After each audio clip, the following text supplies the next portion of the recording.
Bohaterski zryw powstańców warszawskich. Today we commemorate the heroic uprising of Warsaw residents. At the W hour, sirens wailed in the capital, but also throughout Poland. This is a special moment for millions of Polish people, especially for our heroes who survived this day and the entire 63 days of fighting. And today, they are honored throughout Poland. What did today's celebrations and remembrance of the heroes look like?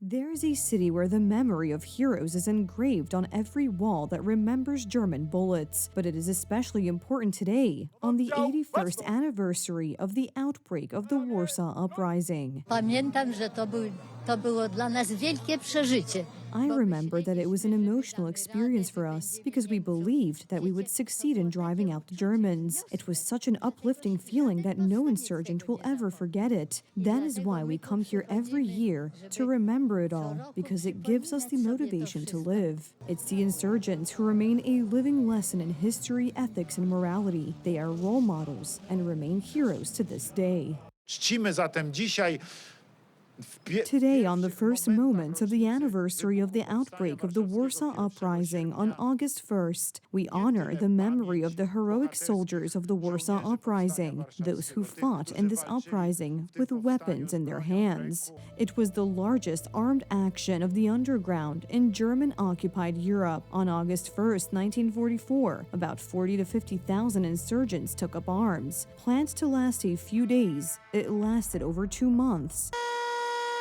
Ceremonies commemorating this day were held today throughout Poland. The focal point was Warsaw, which paid for the uprising with its own blood. Powstanie warszawskie było The Warsaw Uprising was the greatest patriotic act in the history of our nation. It was an act of great heroism. There were questions as to whether this uprising had to break out. Today, the answer is very often a resounding yes. There was no other option. The capital city, although severely damaged, is now proud of the heroes of the uprising.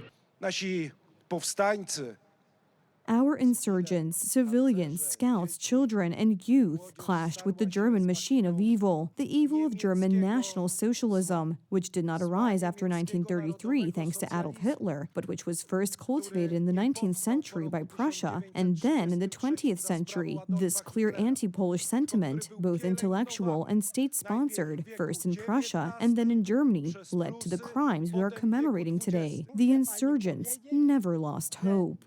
Nigdy się nie bałem. I was never afraid except once when the Germans were taking us away, because there was a hospital on the street in the park in Żoliborz, and when the Germans took us away, I was afraid for the first time in my life. But their heroism survived. Even in difficult moments, I knew that one day the sun would shine on us, and that victory would surely come. I believed in this unwaveringly throughout my entire life, that we would live to see a free Poland. A march commemorating the Warsaw Uprising also took place on the streets of Warsaw. Rozumieli, kim są Niemcy.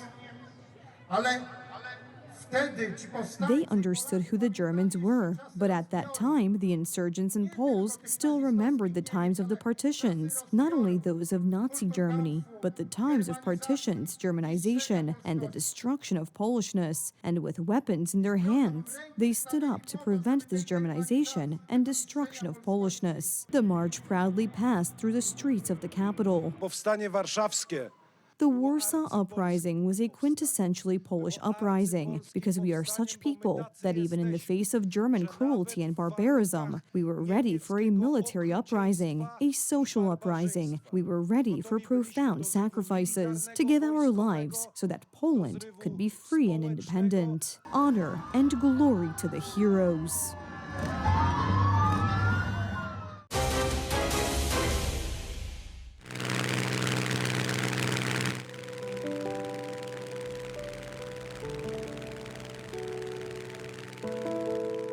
They were our boys and girls, defenders of Warsaw and defenders of Polish independence, residents of the capital, insurgents, Poles. Then, on August 1st, 1944, the hour of trial came. Major Jakub Nowakowski, alias Tomek, was 19 years old. Robiliśmy natarcie. We launched attacks, but they were repelled very bloodily, and I was wounded at that time. They had their homeland in their hearts and often makeshift weapons in their hands, but they went into battle against a powerful and ruthless enemy. The Germans had one goal: to raze Warsaw to the ground and kill as many Poles as possible. The first wounded people they brought to me, I don't know how they ended up on the street, but they were almost completely burned by a flamethrower. There was no hope for them.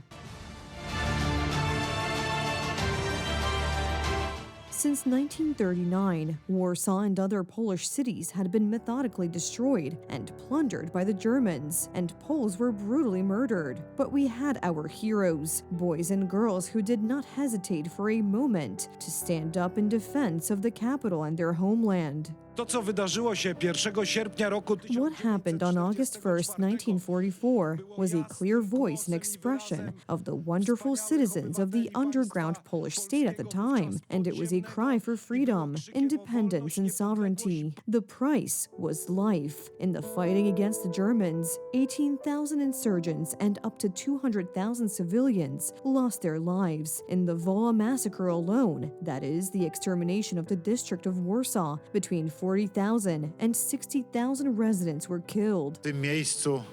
This place was the site of the most terrible event in the history of what we call the Wola massacre, which was the murder of the civilian population of Warsaw by the Germans, by the Nazis, by German soldiers. In the first days of the Warsaw Uprising, the Germans began the extermination of the capital's population. Warsaw was destroyed, but so were other Polish cities. Tenement houses were razed to the ground, works of art were looted, factories and private apartments were stolen. War losses exceeded 6,200 billion Polish zloty.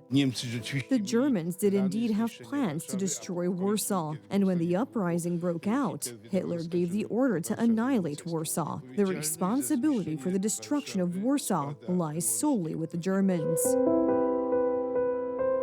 All this was seen and documented by Zbigniew Grochowski, photographer of the Warsaw Uprising. He also captured how young insurgents, armed with stones and pliers, attacked German tanks and armored vehicles. Those famous Warsaw children, literally 10 years old, crawled among the rubble, and one of them, the 10th, because 9 were shot by Germans, managed to immobilize such a Goliath, and then it was possible to obtain a lot of explosives.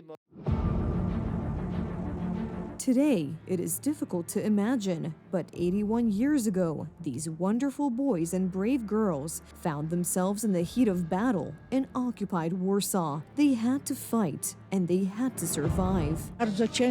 I had a very difficult time crossing Moniuszki Street, which was being swept by machine gun fire, and I had to deliver a report, so at some point I threw myself forward. I ran across. Fortunately, I wasn't hit by any bullets, and I made it to Dąbrowskiego Square with the report. The Warsaw insurgents, heroes, they set a beautiful example then, and they set a beautiful example today.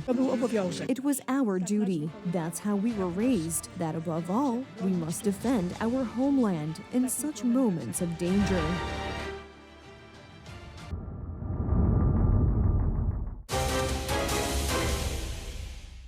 The number of victims of the bloodiest attack on Ukraine's capital during the 3.5-year war has risen to 31. 159 people were injured, including 16 children. What Russia is doing to Ukraine is disgusting, said U.S. President Donald Trump, confirming that he will impose further sanctions on Russia if it does not halt its invasion by the 8th of August.